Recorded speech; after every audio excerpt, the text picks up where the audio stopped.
So, it's time. Let's go!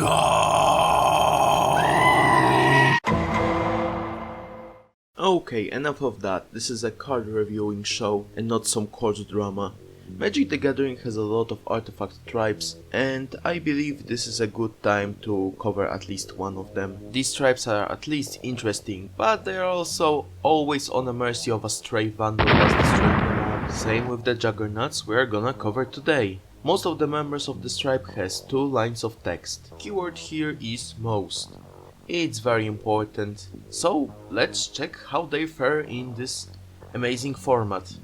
I speak of Commander, of course, I'm not talking about stuff like Tiny Leaders. Who even plays Tiny Leaders? And speaking of that formats, who remembers Frontier? Okay, that's kinda an awkward topic. All Juggernauts are colorless and are artifact creatures, so I'm not gonna mention that they are while reading the card text. Well, most of them are colorless, there's like one exception, which is also true with Eldrazi, who are like premier colorless creatures. At least it's one creature and not like half of the lineup like with Eldrazi. Let's check if Juggernauts have a legendary creatures that they could run as commanders.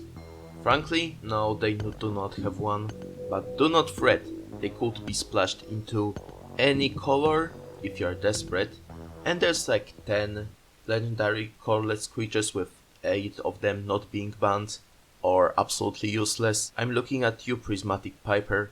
Why do you even exist beside limited formats? With the namesake of this tribe, the one and only original Juggernaut. It's an 5/3 Juggernaut for 4 generic mana with this effect. Juggernaut attacks each combat if able.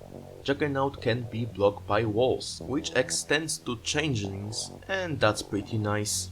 These are the mentioned ability before. Attacking each combat, if able of course, and anything with wall subtype can block them. This card itself is as old as game because it came out in alpha, so that's pretty well aged card. Especially when it got a little brother in 2016 with Magic Origins giving us Ramroller. Ramroller.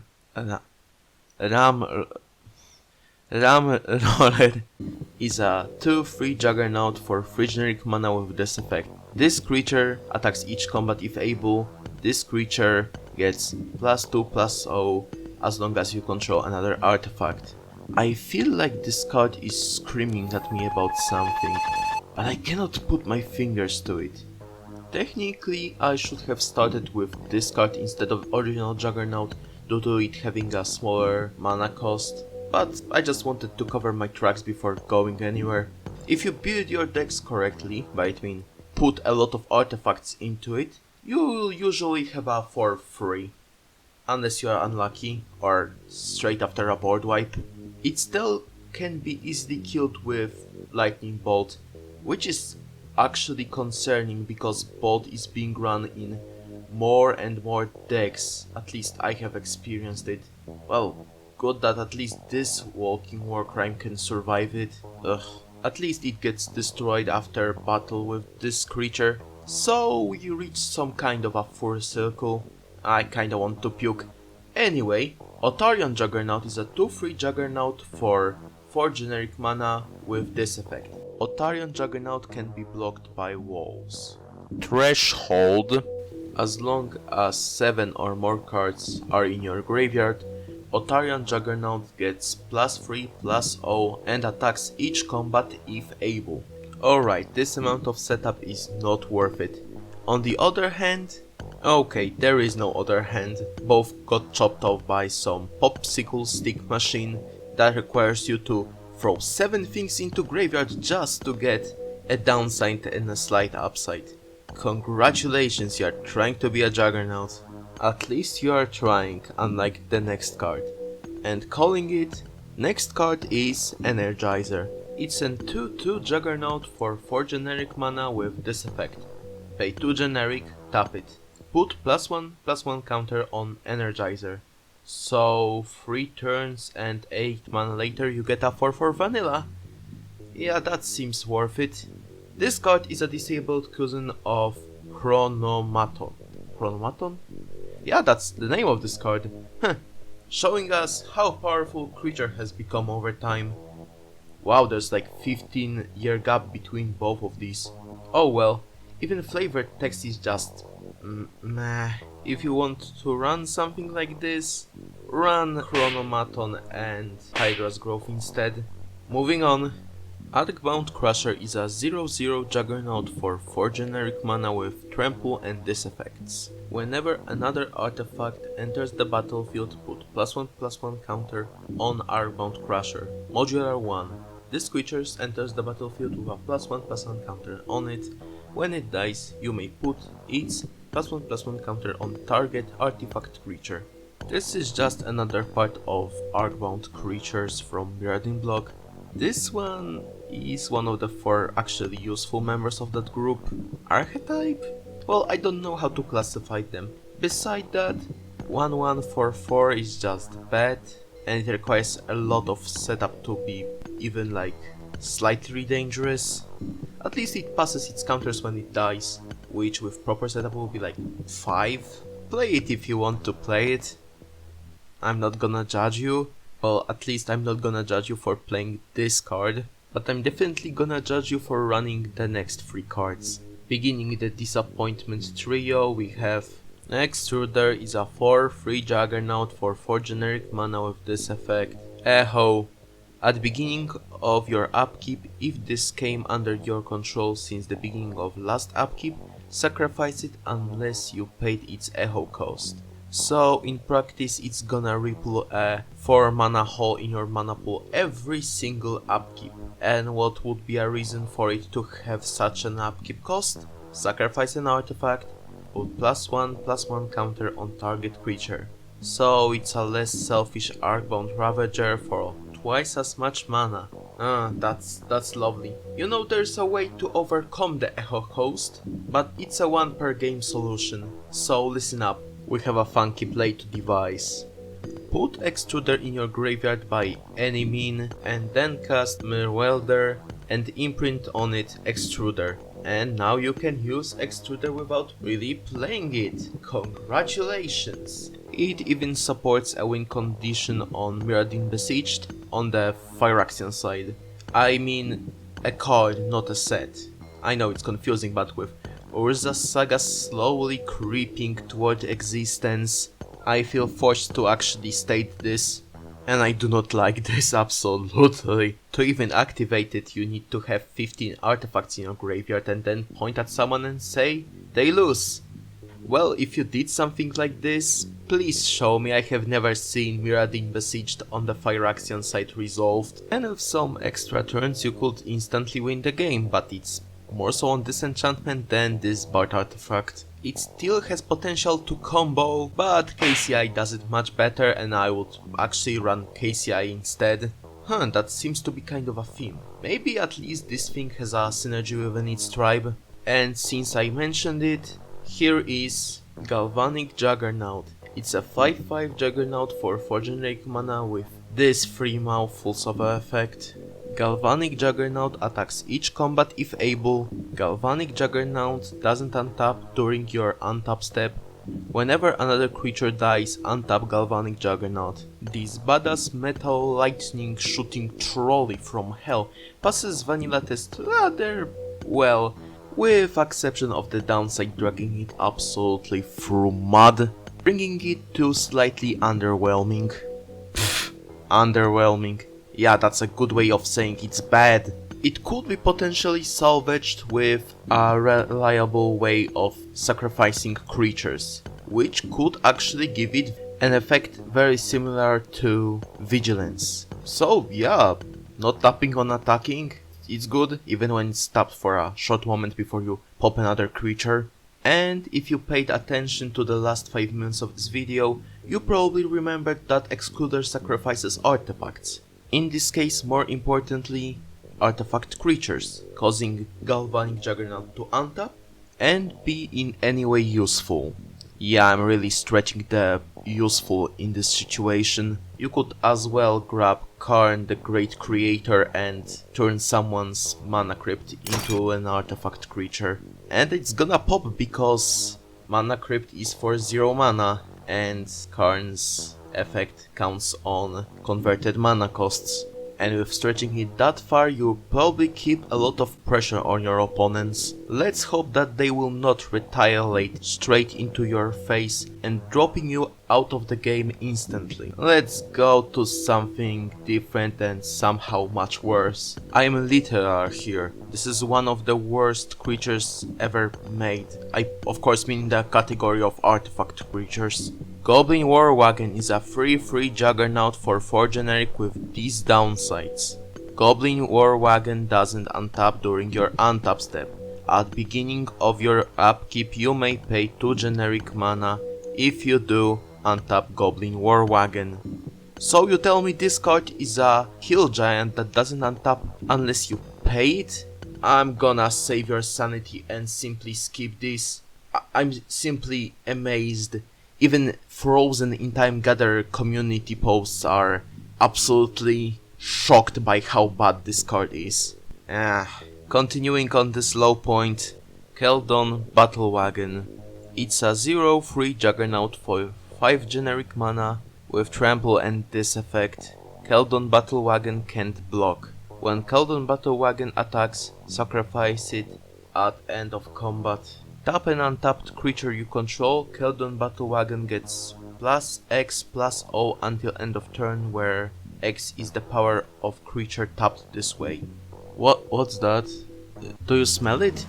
Oh, it's a last mint condition box of Prophecy being set on fire. Moving on and not looking back, that whole set is a basket case of many bad design decisions, with the only okay cards supporting either stacks or saying, "Will you pay 1 for that?" It's so bad I refuse to believe that this card or even this set existed at some point. I have a very safe way to dispose this card. I'm just gonna attack and... Darksteel Juggernaut is a undefined for 5 generic mana with indestructible and these effects. Darksteel Juggernaut's power and toughness are equal to the number of artifacts you control. Darksteel Juggernaut attacks each combat if able. The first effect, this card inherited from Broodstar and Master of Ethereum, is simply great. Later passing it to construct tokens made by Urza and Karn. Yeah, that should be a proof that this is a really good effect. It will be at least an indestructible 1/1, which will rarely happen if you actually know how to build a proper commander deck built around such a thing. It will probably be much bigger. Well, you're gonna probably run some artifacts anyway. It's straight up very good card, hard to remove and hits really hard and keeps up pressure really good. Okay, back into sewage we dive. Urza's Engine is a 1/5 Juggernaut for 5 generic mana with trample and these effects. Pay 3 generic mana. Urza's Engine gets banding until end of turn. Also, these are rules for banding. Stop here and read them, because I'm not reading rules for banding or novel of rulings that happened to it, unless someone bribes me. Banding is just bad and I will just shortly explain how it works, because it makes you make a group of creatures, and then when you attack, you are choosing how creatures distribute their damage instead of your opponent. I hope this is not contrived and understandable. And it also has a second effect. Pay 3 generic mana. Attacking creature banded with Urza's Engine gains trample until end of turn. So to get 1 creature trample until end of turn, you have to spend 6 mana. Am I only questioning sobriety of Urza? Maybe he needs to pick up his glasses, leave the chalice somewhere. Maybe he needs to put his energy somewhere else. You know, he's gonna be father pretty soon. Alright, that's enough Urza puns. If you have some secret takes about this card, share them with me. I really want to know if there's any way to make it useful. Now it's time for a creature that made me basically found this tribe and is really interesting in my opinion. I'm gonna tell you, the waiting is worth it. Leveler is a 10/10 Juggernaut for 5 generic mana with this effect. When Leveler enters the battlefield, exile all cards in your library. Your reaction to this was probably along a line of, what? Exile your library? Okay, hear me out. There are stages to appreciate this stupid combo machine, because of course something this stupid powers up combos. Stage 1. Denial. You read this card for the first time. Your reaction is, this card is terrible. Stage 2. Denial Part 2. Attack of the Clones. You read this card after getting some more experience with this game. You say, this is terrible and very risky to play. Stage 3. Bargaining. You get to know some alternative win condition that want you to empty your deck by any means necessary. Your reaction is, this is very risky, but it could be potentially useful. Stage 4. Acceptance. You run this and you acknowledge the risk, but you don't care, you live for it. You live for the exhilarating feeling of being on your last leg, trying to accomplish something, to win the game before a hard counterspell hits you like a brick. Well, the only problem with that whole plan could be that you do not enjoy playing blue. Well, I can name like 3 cards that can stop enter the battlefield effect, so at least you'll get a 10-10 for 5, which is still nice. It requires some setup, but for a 10-10 for 5 in 2004 I would not expect anything else. This card finally became useful in 2011 with printing of Laboratory Maniac, and now in 2021 with 3 times as many deckout win cons, it became slightly more consistent and slightly more fun. Also, there's the special type of a player that will cast it without a plan. Well, to these people I'm gonna say hello to losing, unless you run this iguana. I think this is all thing I have to say about this creature. Oh, I have still something, but it's a lore thing. It killed parents of Glissa, the Sunseeker. Good, she deserves it, especially after betraying everyone on Mirrodin. Good job, Glissa, you piece of shit! Ariok Siege is a 5/6 Juggernaut for 6 generic mana with these effects. Pay 1 generic mana, target artifact creature blocks Ariok Siege this turn if able.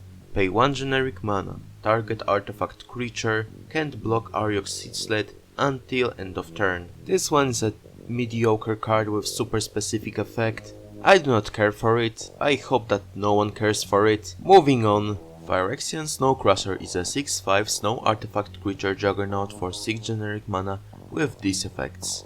Phyrexian Snowcrusher attacks each combat if able. Pay 1 generic and 1 snow mana, which can be produced with snow sources. Phyrexian Snowcrusher gets +1/+0 until end of turn. How dare you infringe on a good name of Shades? Okay, Shades have no name to them actually, because there's like only 2 of them that are remotely interesting, and the rest are just fire breathers. But this thing has an audacity for a 2-costed fire breathing effect that also forces you to run Snowlands, which is actually fine because, controversial opinion, snow basics are the best basics in the game at this point, beside art of course, because the sheer amount of variety that normal basics got. Ooh, that one is really pretty. Phyrexian Juggernaut is a 5/5 Juggernaut for 6 generic mana with this effect. Phyrexian Juggernaut attacks each combat if able. Oh, it also has Infect. Game over, yeah! And that would be all I have to say about it. Infect makes aggro like 4 times more playable, because it's 10 damage instead of 40. I hope it makes sense. Also, this is a last creature with Juggernaut in its name, so I hope you don't miss it.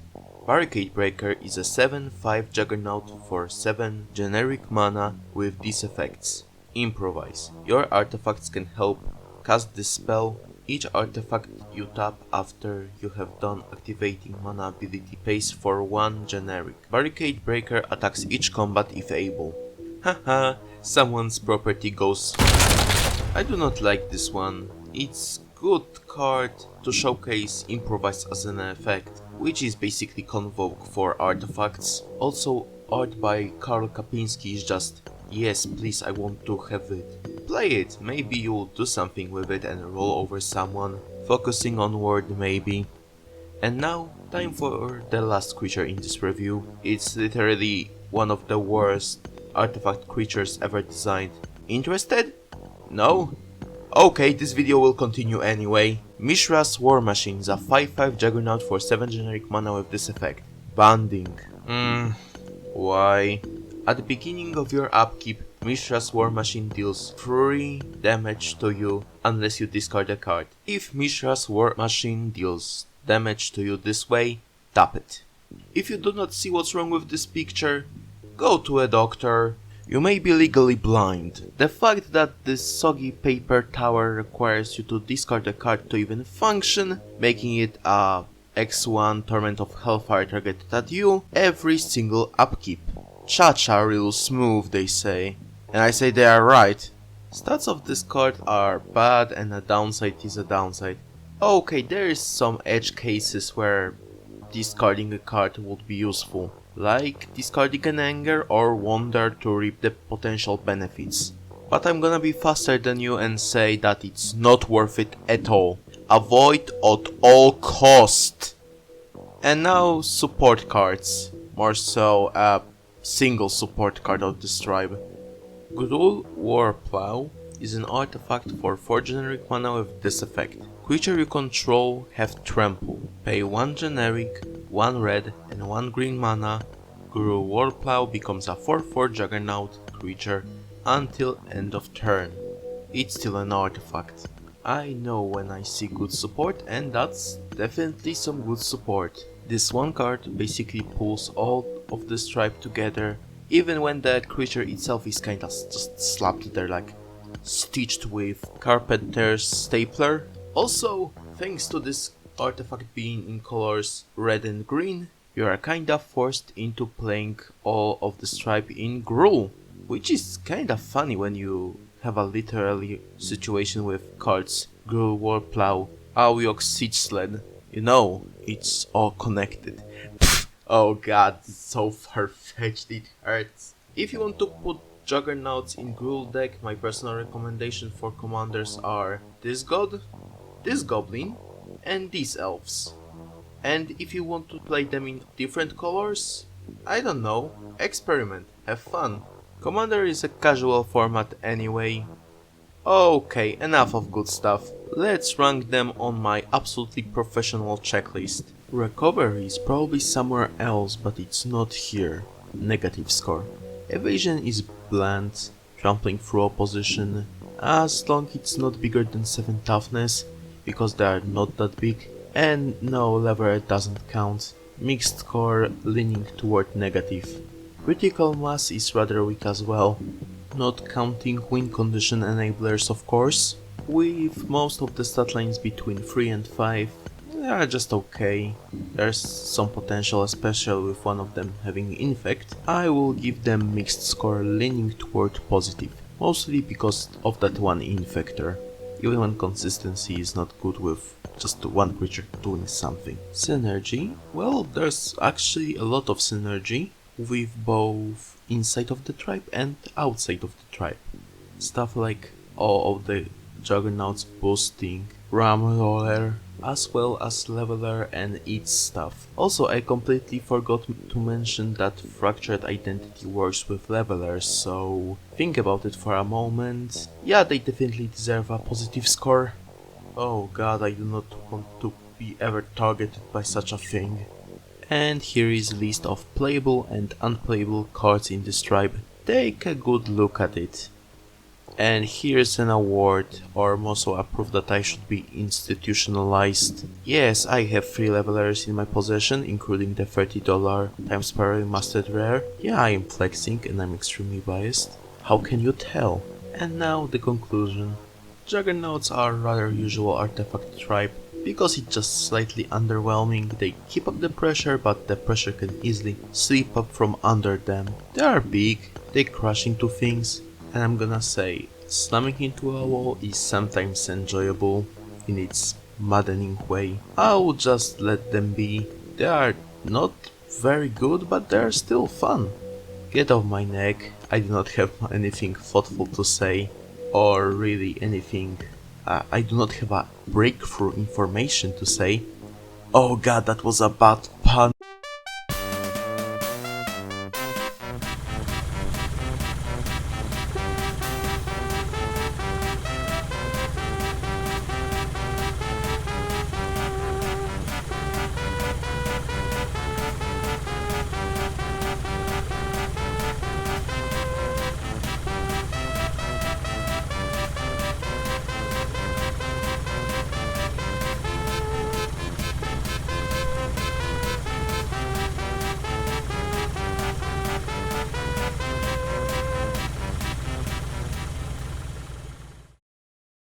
Ladies and gentlemen, planeswalkers of all kind, thanks for watching. I deeply recommend liking, subscribing, and hitting the notification bell. I'm Math of Special MTG, and I hope we meet again.